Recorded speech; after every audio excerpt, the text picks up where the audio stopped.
नमस्कार। तो कैसे आप? और देखिए, आज मैं कोई आईएसएल के मैचेस की बात नहीं कर रहा हूँ बिकॉज़ पिछले मैं 2 मैचेस आईएसएल के देख नहीं पाया हूँ। तो अभी आगे के मैचेस में देखने वाला हूँ। तो आज मैं थोड़ा इंडियन फुटबॉल के फ्यूचर को लेकर बात करना चाहता हूँ, क्योंकि अगर मैं नेक्स्ट 2 महीने का अगर एक पीरियड देखता हूँ, तो इसमें इंडियन फुटबॉल बहुत पॉजिटिव चीज़ें कर सकता है और बहुत सही ट्रैक पर आ सकता है। जो फैंस अभी फेथ लूज़ कर रहे हैं, जो होप लूज़ कर रहे हैं ना, वो जो भरोसा है ना, वो लेकर आया जा सकता है। लेकिन ऑल इंडिया फुटबॉल फेडरेशन को वैसे प्लान समझना पड़ेगा कि भाई ये 2 महीने कितने क्रूशियल मंथ होने वाले इंडियन फुटबॉल के लिए। तो मैं आपको थोड़ा सा समझाता हूँ कि कैसे ये 2 महीने एकदम इंडियन फुटबॉल को पूरा पॉजिटिविटी की तरफ भी लेकर जा सकते हैं और पूरा नेगेटिविटी की तरफ भी लेकर जा सकते हैं। तो मतलब अभी ऑल इंडिया फुटबॉल फेडरेशन को थोड़ा इसके ऊपर फोकस करना चाहिए। पहला तो अगर हम सीनियर टीम के हिसाब से देखते हैं, क्योंकि देखिए सीनियर टीम जितना अच्छा करेगी, इंडियन फुटबॉल को लोग उतना ही पॉजिटिव वे में देखेंगे। और सीनियर टीम अगर गंध मचाएगी तो इंडियन फुटबॉल फिर बाकी यूथ लेवल पे कुछ भी करे, वो ऐसा है कि फिर फैंस वो भरोसा दिखाएंगे। तो देखिए, सीनियर टीम हमारी 3 मैचेस खेलने वाली है अगले 2 महीने में। अक्टूबर में 2 मैच और नवंबर में 1 मैच। और अभी से पता है कि किनके अगेंस्ट खेलने वाली है। अक्टूबर में हम खेलने वाले हैं वियतनाम और लेबनान के अगेंस्ट, और नवंबर में हम खेलने वाले हैं मलेशिया के अगेंस्ट, वो भी हमारे अपने घर में। तो अभी देखिए, तीनों ही मुकाबले जो पहले तो बहुत अच्छे ले लिए गए हैं, बहुत ही टफ मुकाबले हमको खेलने को मिलेंगे। और ये तीनों ही टीम्स जो है वर्ल्ड कप क्वालिफायर के 3rd राउंड में क्वालिफाई नहीं हुई थी। तो तीनों ही टीम्स जो है अभी एशियन क्वालिफायर्स के लिए लड़ने वाली है। तो अगर हम इन तीनों ही मैचेस से पॉजिटिव रिजल्ट लेकर आते हैं, और पॉजिटिव रिजल्ट होता है या तो विन या मिनिमम ड्रॉ।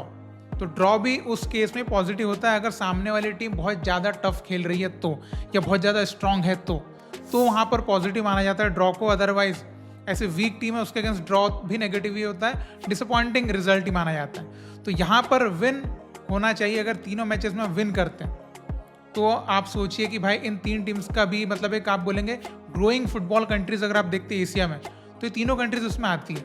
तो अगर हम ऐसी टीम्स को बीट करते हैं तो ये एक बहुत अच्छा इम्पैक्ट लेकर आएगा हमारे फैंस के लिए, जो कि बहुत ज़रूरी है। और अभी जो नेक्स्ट हमारा एशियन कप क्वालिफायर्स भी हम खेलने वाले हैं, उसके लिए भी बहुत ही इम्पैक्ट लेकर आएगा। तो ये 3 मैचेस जो मनोलो मार्केस के लिए, ऑल इंडिया फुटबॉल फेडरेशन के लिए बहुत ही ज़्यादा इंपॉर्टेंट है। और मनोलो के लिए जो 3 मैचेस है, एक तरीके का एग्जाम भी है, टेस्ट बहुत बड़ा वाला, कि वो यहाँ पर ये समझा सकते कि भाई उन्होंने लास्ट मैचेस से क्या समझा और अभी नेक्स्ट मैच में कैसे एग्जीक्यूट करते हैं और क्या कुछ रिजल्ट लेकर भी आ सकते हैं नहीं।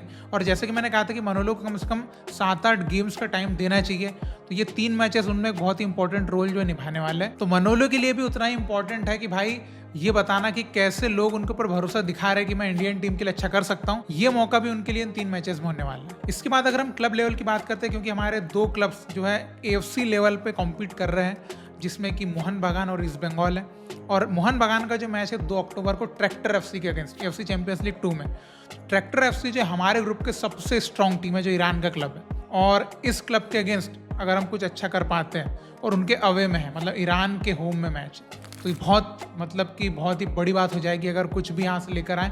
वो तो वैसे तो बहुत ही टफ है, क्योंकि लास्ट मैच जब हमने रावसान के अगेंस्ट खेला, उसमें हमने 1 पॉइंट लेकर बहुत ही डिसअपॉइंट किया फैंस को भी और उम्मीदों को भी, जो AFC चैंपियंस लीग 2 में हमारी चल रही है। तो अभी ट्रैक्टर FC के अगेंस्ट क्या होगा, इसके लिए फैंस काफ़ी एक्साइटेड भी है। और यहाँ पर मोहन बागान अगर कुछ भी पॉजिटिव करता है ना, कुछ भी, तो ये बहुत इम्पैक्ट लेकर आएगा आगे AFC चैंपियंस लीग 2 की जो जर्नी, उसमें भी और फैंस के नज़रिए में भी। तो ये मैच मैं बहुत इंपॉर्टेंट वे में देख रहा हूँ। और दूसरा मैं AFC चैलेंज लीग भी खेल रहा है, जिसमें ईस्ट बंगाल खेल रहा है, तो वो भी अक्टूबर मंथ में चालू होने वाली है। अब देखिए, हालांकि ईस्ट बंगाल का परफॉर्मेंस अभी बहुत ही बेकार चल रहा है, तो फैंस की थोड़ी बहुत उम्मीदें कम भी हो चुकी है कि भाई चैलेंज लीग में पता नहीं क्या ही करेंगे। लेकिन यहाँ पर कार्लेस क्वाद्रेट को और ईस्ट बंगाल मैनेजमेंट को समझना पड़ेगा कि भाई अगर आप ISL में भले अच्छा नहीं कर पा रहे, लेकिन अगर आप चैलेंज लीग में अच्छा करते हैं तो एटलीस्ट आपके फैंस के लिए वो ज़्यादा इंपॉर्टेंट हो सकता है, क्योंकि वो AFC लेवल का कॉम्पिटिशन है। और देखिए, यहाँ पर सिर्फ क्लब की बात नहीं है। यहाँ पर देखिए, मोहन बागान ईस्ट बंगाल अगर AFC लेवल पे अच्छा करती है, तो हमारी जो क्लब कंपटीशन रैंकिंग है ना, उसमें हमें पॉइंट्स मिलेंगे जो इंडिया को आगे लेकर जाएंगे। तो इसलिए मैं बोल रहा हूँ कि ये इंडिया के लिए ज़्यादा प्राउड की बात होगी, ना कि ईस्ट बंगाल और मोहन बागान के लिए। क्योंकि यहाँ पर आप जो है पॉइंट्स जो लेकर आएंगे, एक मैच भी जीतते हैं, आप ड्रॉ करते हैं, तो जो पॉइंट्स मिलेंगे वो हमारे AFC क्लब कंपटीशन रैंकिंग को इंक्रीज करेंगे। तो इसके लिए दोनों क्लब्स के जो मैचेस है हमारे लिए बहुत इंपॉर्टेंट है। अब इसके बाद अगर हम यूथ लेवल की बात करें, तो यूथ लेवल पे भी हम बहुत अच्छी चीज कर सकते हैं। अभी वो सिचुएशन में हम हैं। सबसे पहले तो अभी करंट जो अंडर 20 एशियन को क्वालिफायर्स चल रहा है, इसमें आपको जैसे कि पता है कि हम ऑलरेडी मंगोलिया को 4-1 से बीट कर चुके हैं और बहुत ही पॉजिटिव होप है कि हम इस बार क्वालिफाई कर सकते हैं, ग्रुप में टॉप करके भी या फिर बेस्ट रनर अप के रूप में भी कर सकते हैं। क्योंकि देखिए हमने भी मंगोलिया को बीट किया, उधर ईरान ने लाओस को भी 8-0 से बीट किया।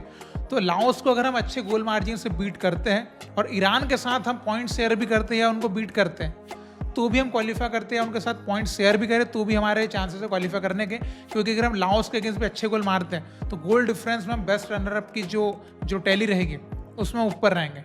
तो भाई अंडर 20 एशियन कप में तो सूखा पड़ा है, हम क्वालिफाई नहीं कर पा रहे हैं। तो ये बहुत सही मौका है कि यहाँ पर हमको क्वालिफाई करना ही चाहिए। और देखिए फैंस भी चाहते हैं कि भाई एशियन लेवल पे हम हर कंपटीशन में क्वालिफाई करें और अगर हम क्वालिफाई करते हैं तो कहीं ना कहीं देखिए पॉजिटिव इंपैक्ट तो आएगा इसका। अब देखिए अक्टूबर मंथ में अंडर 17 के भी एशियन कप क्वालिफायर्स हैं जिसमें थाईलैंड, ब्रुनई और तुर्कमेनिस्तान हमारे ग्रुप में है। अब देखिए अंडर 17 अभी हमारी रेगुलरली मतलब कंसिस्टेंटली जो है एशियन कप खेल रही है, जैसे कि आपने लास्ट भी देखा हम भाई क्वालिफाई कर रहे हैं, खेल भी रहे हैं। अब देखिए अगर हम अब ना करें क्वालिफाई तो ये नेगेटिव इंपैक्ट लेकर आएगा कि भाई ये क्या है, जो टीम रेगुलरली क्वालिफाई कर रही है मतलब अगर क्वालिफाई नहीं कि इसका मतलब कि इंडियन फुटबॉल कहीं ना कहीं अब नीचे जा रहा है, मतलब यूथ लेवल पे भी जो अंडर 17 में हम अच्छा कर रहे थे।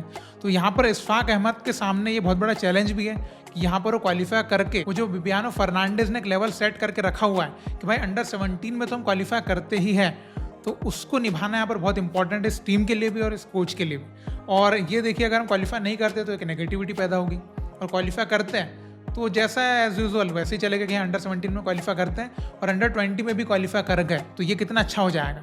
तो अभी नेक्स्ट 2 मंथ में आपको बहुत सारी पॉजिटिव चीज़ें देखने को मिल सकती है अगर हम रिजल्ट लेकर आते हैं तो ऑल इंडिया फुटबॉल फेडरेशन को सोचने की बात है कि अंडर 17 के लिए किस तरीके से प्लान करें, कि हमारे सीनियर इंडिया टीम के मैचेस उनके लिए किस तरीके से प्लान करें। और देखिए क्लब लेवल के कंपटीशन का तो ऑल इंडिया फुटबॉल फेडरेशन को चिंता करने की ज़रूरत नहीं है, लेकिन भाई जो यूथ लेवल पर सीनियर लेवल की बात है उसमें तो बिल्कुल सोचना चाहिए, प्लानिंग करना चाहिए क्योंकि क्वालिफाई करना इज़ वेरी इंपॉर्टेंट। क्योंकि अभी फैंस जो है फेथ लूज़ कर रही है, उनको भी समझना चाहिए। तो आई होप कि अभी ऑल इंडिया फुटबॉल फेडरेशन कुछ थोड़ा बहुत तो आंखें खोलकर देख रहा होगा इन चीज़ों को कि भाई 2 महीने कितने इंपॉर्टेंट हमारे, कितने क्रूशियल है। तो आप इसके ऊपर क्या कहना चाहेंगे? आप अभी इंडियन फुटबॉल टीम को किस तरीके से देख रहे हैं, मतलब क्लब लेवल पे भी या फिर यूथ लेवल पे, सीनियर लेवल पे? क्या समझ रहे हैं कि 2 महीनों में क्या हम एक बदलाव लेकर आ सकते हैं? क्या मनोलो टीम के साथ एक चेंज लेकर आ सकते हैं? देखिए अभी आप बोलेंगे कि हाँ यहाँ पर रिजल्ट लेके आ जाएंगे तो इंडियन फुटबॉल कौन सा चेंज हो जाएगा। देखिए रिजल्ट लेकर आने से क्या होगा कि पॉजिटिविटी क्रिएट होगी, उससे और भी लोगों के अंदर काम करने की जिज्ञासा पैदा होती है। अगर हम हारते जाएंगे तो स्पॉन्सर भी आने के लिए रेडी नहीं होता, हारते जाएंगे जो न्यू फैंस आने वाले वो भी नहीं आएंगे। तो जीतना is very important to bring new fans. तो इसके ऊपर आप क्या कहना चाहेंगे आप जरूर कमेंट में लिख के बताएगा और इसी तरह इंडियन फुटबॉल को सपोर्ट करते रहिए। बहुत बहुत शुक्रिया वीडियो देखने के लिए। जय हिंद, जय भारत।